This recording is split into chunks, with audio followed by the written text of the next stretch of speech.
students, myself Rakhi Kumari, Assistant Professor in the Department of Electronics and Communication Engineering in ABS Engineering College, Ghaziabad, affiliated to Dr. IPJ Abdul Kalam Technical University, Lucknow.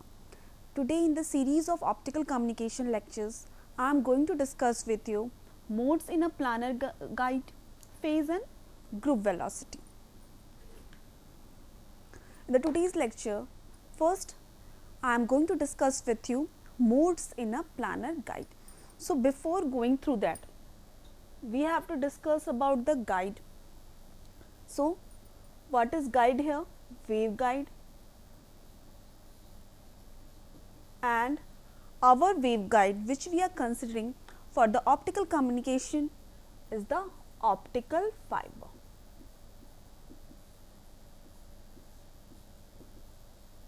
This is just a recap of whatever we have studied in the previous lectures of this series. Then we will go through the planar mode. So, waveguide is differentiated into two parts normally for analysis purpose, non-planar and the planar. So, we have already gone through the optical fiber waveguide, but we have not discussed about the non-planar and the planar waveguide mode.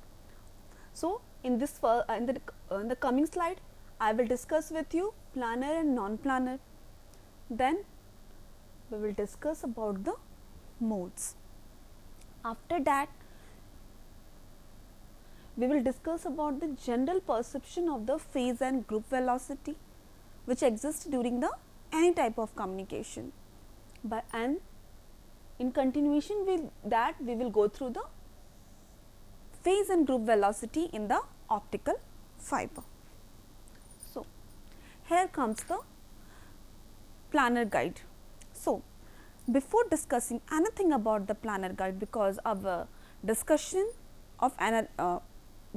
here is based upon the planar guide, we have to know about the what is mean by the non-planar guide. If we are going to discuss about the planar guide, first of all we have to know about what is non-planar. So, what is the non-planar waveguide? If we are considering in a non-planar waveguide the two-dimensional transverse optical confinement. So, normally in any type of analysis there exists 1D, 2D and the 3D. So, first thing which come across in the non-planar case, that it is a two-dimensional transverse optical confinement. But when we are talking about the planar one, it is a only one, that means this one. And the second one thing, that is transverse. I will discuss this thing.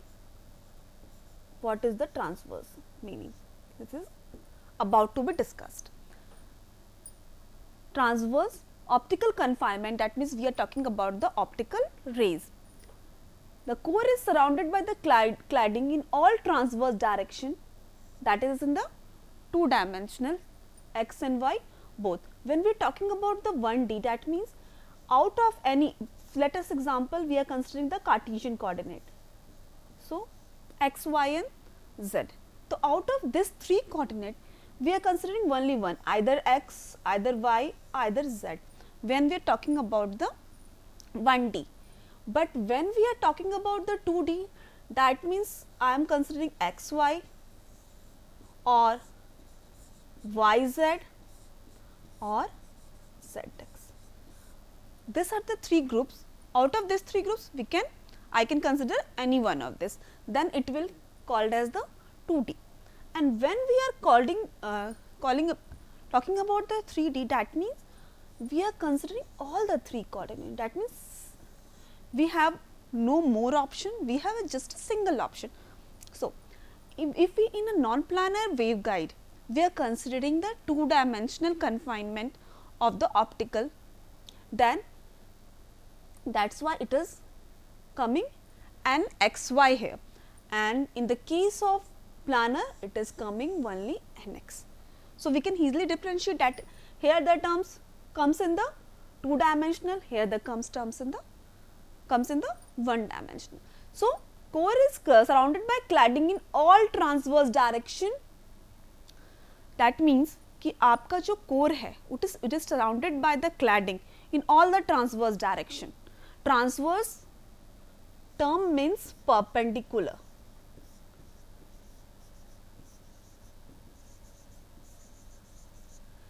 Transverse terms means perpendicular, and if your core is surrounded by the cladding in all type of waveguide, optical fiber which we are studying, core is surrounded by the cladding.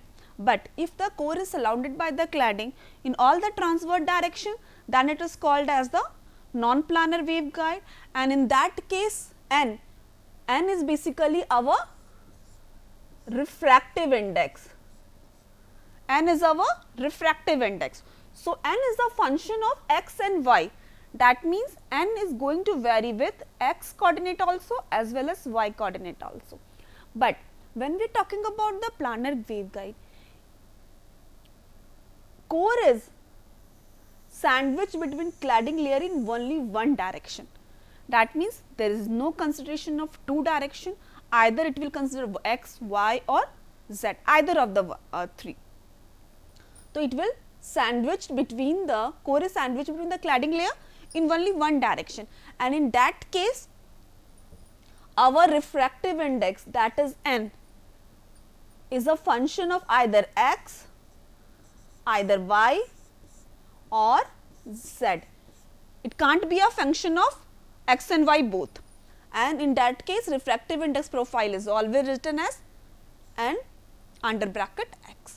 So this is the basic difference between the non-planar and the planar waveguide. Again I am repeating, in the non-planar case our optical confinement is in the two dimensional transverse.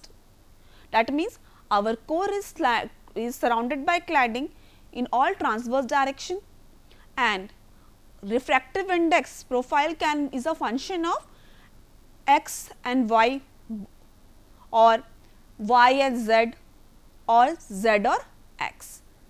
But in the planar waveguide our core is sandwiched between the cladding in only one direction, either we can say in x or y or z.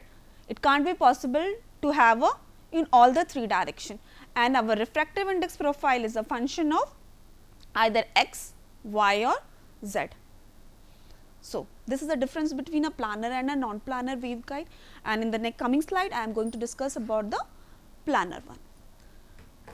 Now in the planar waveguide which we are going to consider is the conceptual transition from ray to wave theory. We are moving, when we are talking about the modes, that means we are moving towards the wave theory, and that is why in the previous lecture we have gone through the wave equation which exists in the electromagnetic wave propagation. So and in the when we are talking about the rays, when we are talking about the total internal reflection, at that time we are considering about the ray. That is why it is saying that when a transition from ray to wave theory, and in coming lectures we are moving towards the ray. हम जब हम बात करते हैं total internal reflections की, उस समय हम बात कर रहे थे रे की, बट व्हेन अब हम वेव पे आ रहे हैं, दैट्स व्हाई आपको प्रीवियस लेक्चर में मैंने इलेक्ट्रोमैग्नेटिक वेव इक्वेशंस बताए थे. Now monochromatic wave is propagating plane में in the direction of a ray path within the guide. Guide के अंदर आपका एक वेव प्रोपोगेट कर रहा है, and that wave is a, for example we are assuming it as a monochromatic. It's not possible हर case में वो मोनोक्रोमैटिक ही रहे, बट यहाँ पे जो हम एनालिसिस के लिए कंसिडर कर रहे हैं we are considering the monochromatic.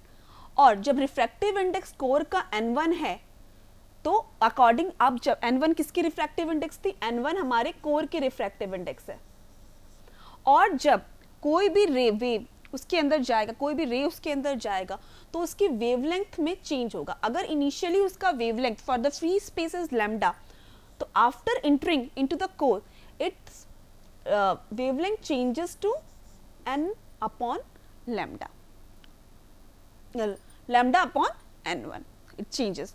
And propagation constant जो नॉर्मली k है which is denoted by 2 pi by lambda, already discussed in the previous lecture.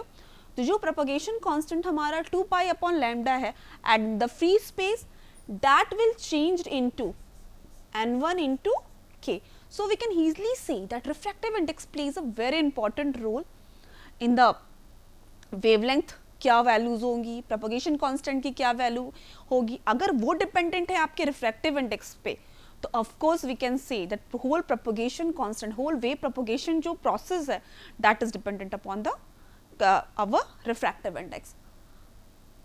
अब इन द इसको समझने के लिए हम ये देखते हैं that a figure that is represent, जो चीज़ यहाँ स्टेटमेंट्स में है दैट इज सोन हियर कि वेव आपका एक एंगल से, किस एंगल से इंजेक्ट हुआ, थीटा एंगल से ये इंजेक्ट हुआ. थीटा इज द एंगल जिससे incident wave core cladding interface, आपका ये रीजन पूरा दैट इज अवर कोर, और ये हमारा क्लैडिंग का रीजन है, और ये हमारा कोर है. दैट्स वाई कोर का रिफ्रैक्टिव इंडेक्स आपका गिवन है n1 और क्लैडिंग की रिफ्रैक्टिव इंडेक्स गिवन है n2. अब इफ एनी रे is incident on the core cladding interface, interface is always called as a boundary between some two different dielectric medium, and core and cladding of course has a different dielectric medium. तो जो theta angle से आपका ये incident angle हुआ, तो उसको and then it is going through the total internal reflection. as you already know, it will not go outside the clad core into the cladding. ये figure में दिखाया हुआ है, ये सिंपल है, आपका रे डायग्राम दिखाया हुआ है. और इसमें क्या किया है, if theta is the angle, तो इसको दो कंपोनेंट में ब्रेक किया. ऑफकोर्स थीटा एंगल से तो ऑफकोर्स ये एक्स वाई एंड जेड किसी एक डायरेक्शन में तो नहीं है, किसी और डायरेक्शन का है. तो इसको हम थीटा एंगल पे, तो इसको हमने दो कंपोनेंट में ब्रेक किया है, beta z and beta x. Okay, already जो कि हमने इसमें देखा कि आपका जो k है, k is our propagation constant. It is always also denoted as beta sometime or gamma sometime. अब so when depending upon the refractive index, आपकी ये वैल्यू जो है propagation constant की, ये चेंज हो जाती है n1 की. so bz क्या हो जाएगा, bz will be n1 k cos theta, and of course bx should be n1 k sin theta. So this will be two different components of the propagation constant in the transverse direction. But आपका ये जो wave है, it is propagating in the z direction. Always keep in mind in all our analysis, we will always assume that our wave is propagating in the z direction. So we have got a two different component, one bz and other one is the bx. we will see this in further analysis. दूसरा जो हमारा structure दिखा रहा है, that means कि दो different रे, अगर हमने एक रे लिया ये कोर एक्सिस से, again it is making the theta angle. दूसरा ये हुआ आपका जो कि again making a theta angle with the fibre axis. अब ये जब प्रोपोगेट करके पहुंच रहा है एंड, अब ये आगे जाके अगर समेशन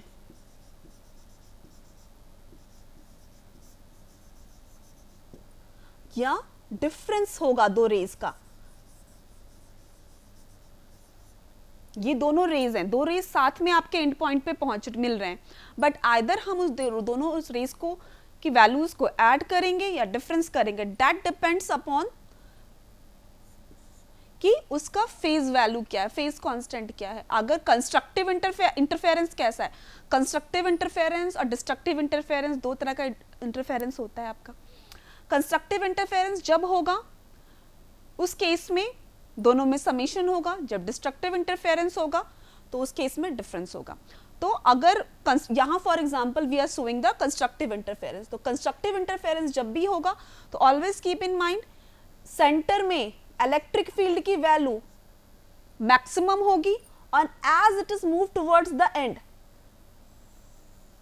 क्लैडिंग की तरफ जैसे ही मूव कर रहा है, its values goes on decreasing. So what we are seeing here कि कंस्ट्रक्टिव इंटरफेरेंस अगर है, फॉर एग्जाम्पल, ये एग्जाम्पल है एक आपका, सम केस में आपका डिस्ट्रक्टिव इंटरफेरेंस भी हो सकता है. इन दैट केस तो आपका जो वैल्यूज होंगे दैट शुड बी 0. अगर आइडियल कंडीशन है तो इसके डिस्ट्रक्टिव इंटरफेरेंस है, सारे वैल्यूज एक जैसे हैं, तो इन दैट केस हम कह सकते हैं कि डिस्ट्रक्टिव इंटरफेरेंस में आपका वैल्यू जो आएगा आउटपुट में that should be 0. That's why we are, अगर हम कोई वैल्यू चेक करना चाह रहे हैं तो we have go through the constructive interference. इस जिस केस में समेशन होता है, तो समेशन है तो उस केस में इलेक्ट्रिक फील्ड की वैल्यू सेंटर पे मैक्सिमम होगी and as it move towards the cladding values goes on decreasing exponentially. It is shown here exponentially होता है क्योंकि वेव इक्वेशन सारे हमारे एक्सपोनेंशियली होते हैं. अब ये चीज हमारा ये चीज आ गया. और ये देख रहे हैं हम कि इलेक्ट्रिक फील्ड की जो वैल्यू दिखाई गई है that is in the x direction. अगर आप देख रहे हो तो it is shown in the x direction.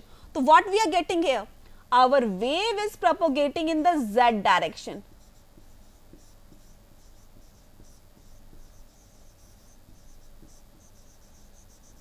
Our electric field is existing in the x direction.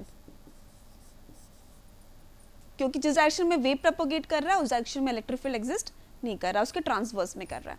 Of course magnetic field जो होगा वो अगेन ट्रांसवर्स में होगा. तो ये बेसिक फिनोमेनन है, एनी किसी भी मोड थ्योरी के साथ ये एप्लीकेबल है. तो what we are gone through in this particular slide, first one हमने वेव को इंसिडेंट किया at the core cladding interface with theta angle और उसको हमने दो कंपोनेंट में ब्रेक किया, beta z and beta x. उसकी वैल्यू है आपके पास. And then we are seeing that if the wave is propagating in the z direction, आपकी इलेक्ट्रिक फील्ड जो क्रिएट हो रही है due to the wave propagation that is in the x direction. और उसमें भी है कि सेंटर में, कोर की सेंटर में you will get the maximum value of electric field and as you move towards the cladding it exponentially decays. Now the same thing here which we have the two components of the propagation constant is represented here. Beta z value is n1k cos theta and the beta x value n1k sin theta.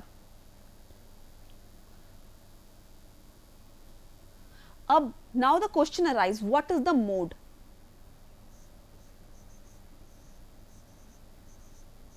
What is the mode? So जो basic mode का principal हमें कहता है कि आप mode को TE, TM इस form में रिप्रेजेंट करते हैं. फॉर एग्जाम्पल इसके आगे भी आपका सबस्क्रिप्ट लगते हैं पर एक छोटा सा है TE and TM. TE stand for transverse electric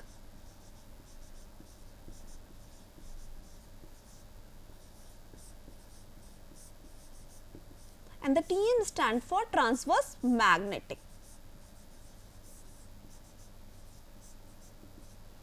आपका transverse electric and transverse magnetic है. अब what is the meaning of a transverse? Transverse means that when we talking about the transverse electric, that indicates जिस direction में wave propagate कर रही है electric field उसके transverse में होगी. That means इलेक्ट्रिक फील्ड जिस डायरेक्शन में वेव प्रोपोगेट कर रही है उस डायरेक्शन में इलेक्ट्रिक फील्ड नहीं एग्जिस्ट करेगी. It will always exist in the perpendicular direction. For example, if we are considering that wave is propagating in the z direction, then it will electric field component that is Ez which corresponds to the z direction does not exist. आपका Ex और Ey की value हो सकती है या फिर दोनों में से दोनों वैल्यू होगी या फिर एक की वैल्यू होगी, but it is not possible to have a Ez value in the case of TE.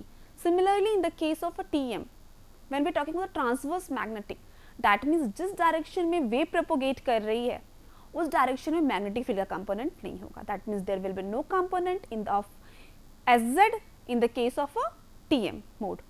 अब अगर हम इसमें सबस्क्रिप्ट में कोई भी वैल्यू डालते हैं MN या 10 कुछ भी MN की कोई भी वैल्यू हो 10, तो that again have a something speciality. तो उसे हम यहाँ पे देखने जा रहे हैं. तो ये तो मैंने जनरल आपको इलेक्ट्रोमैग्नेटिक वेव के लिए बताया.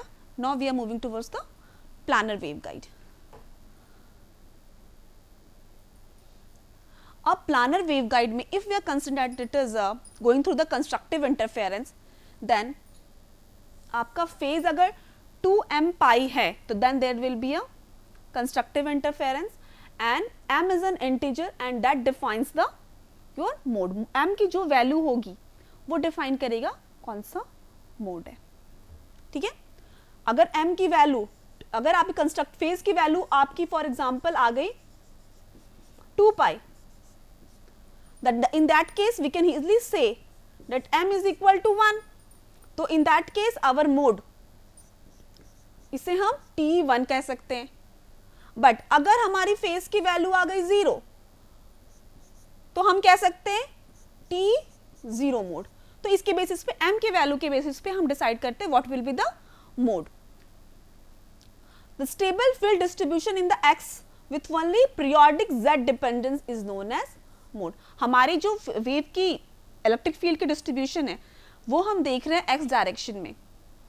तो उसकी फील्ड डिस्ट्रीब्यूशन जो एक्स डायरेक्शन में होगा with a dependence on periodic dependence on Z direct, Z में हमारा वेव प्रोपोगेट कर रहा है, ऑफ कोर्स उसके साथ डिपेंडेंसी है उसकी, तो वो कहलाता है आपका mode.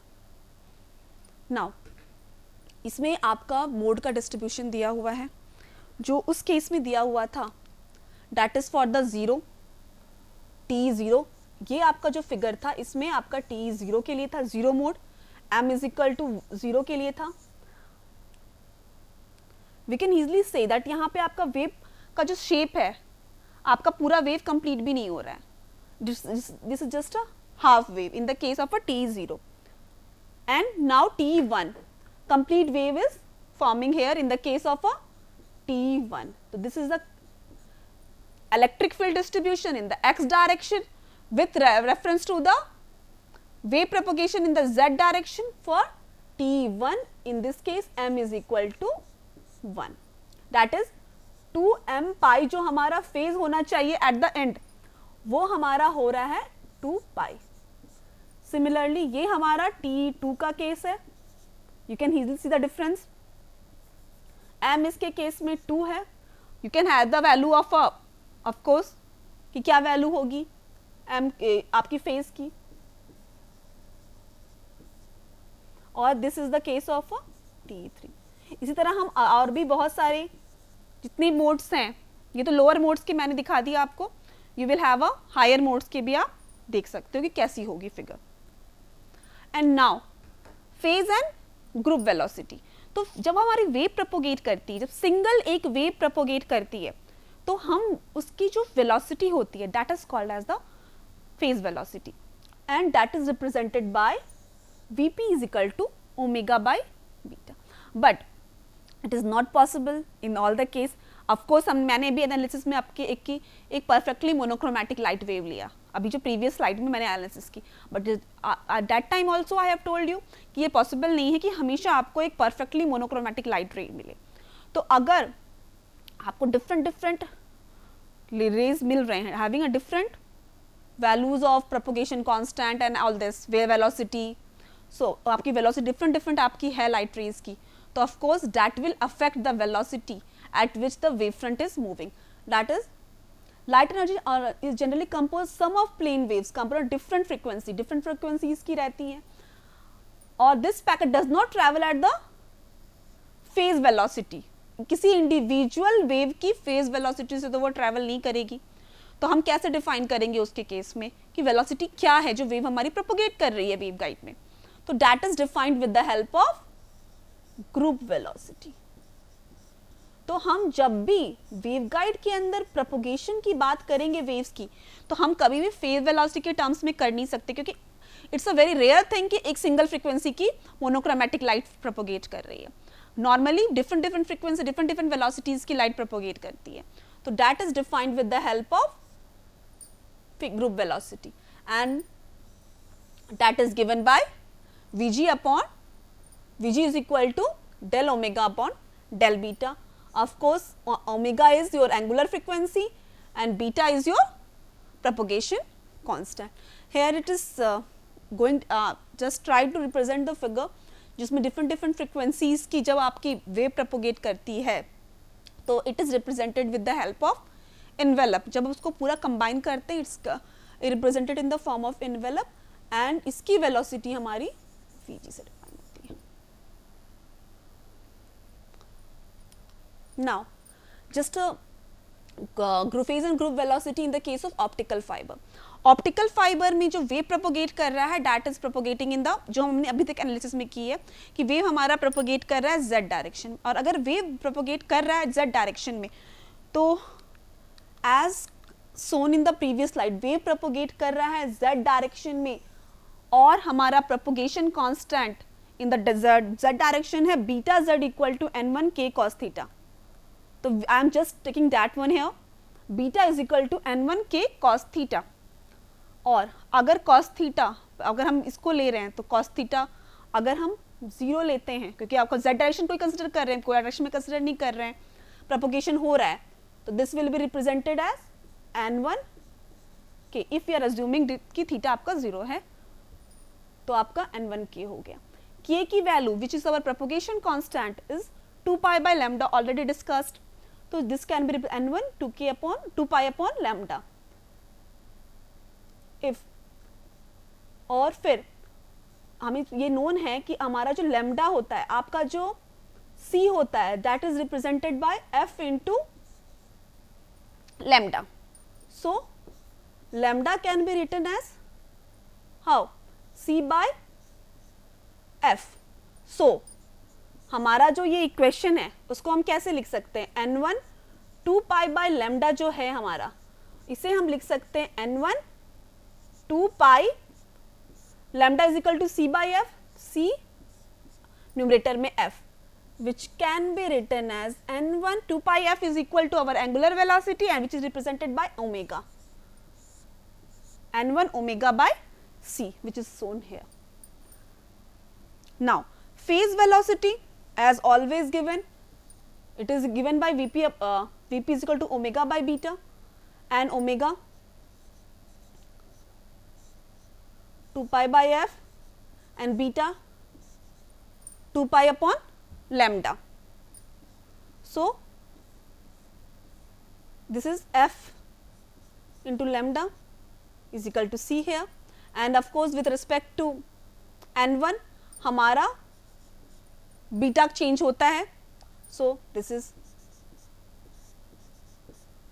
now we are going to discuss about the Vg. Vg already known कि Vg हमारा जो होता है that is del omega upon del beta. So अगर हम इसे d omega upon d beta करें तो हम इसे d omega by d beta और डिनोमिनेटर को न्यूमरेटर में भी और डिनोमिनेटर में भी मल्टीप्लाई भी कर दिया, डिवाइड भी कर दिया, तो we are getting the same value as this. और उसके बाद हमारी ऑलरेडी वैल्यूज मिल चुकी हैं d अपॉन डी लैम्डा और substituting this value of beta here. Beta की वैल्यू हमने और ओमेगा की वैल्यू जब हमने सब्सटीट्यूट करने के बाद हमारा जो टर्म्स आया उसको हम डिफ्रेंशिएट कर दें and after differentiating we will get this value. And जब हम इसे सॉल्व करेंगे, सॉल्व करने पे ऑफ कोर्स हम ओमेगा की रखेंगे 2 pi f upon 2 pi by lambda. यहाँ हमें ये ध्यान रखना है हम बीटा की वैल्यू जहाँ से लेनी है from n1 omega by c. यहाँ से बीटा की हमें वैल्यू लेनी है और ओमेगा की वैल्यू ऑलरेडी नोन है हमें. देन इसको जब हम सॉल्व करेंगे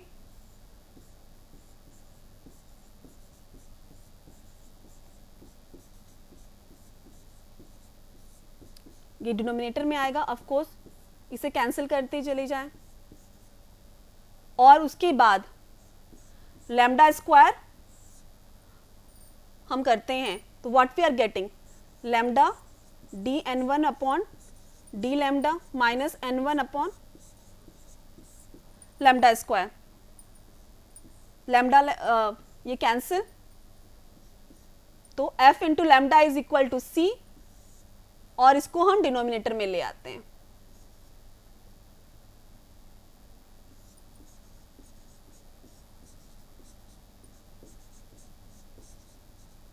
ये वैल्यू। अब ये यहाँ पे आपको जस्ट इसको साइन रिवर्स कर दें तो यहाँ पे जो माइनस साइन है वो हमारा खत्म हो जाएगा and we will get this equation. और फिर इसको, इस कंप्लीट वैल्यू को कैपिटल एन सबस्क्रिप्ट में जी से रिप्लेस करें and what we are getting, that is group index of the guide. So here till now we have discussed about the mode which comes in the optical fiber and the phase and group velocity related to that. So thank you for attending today's lecture.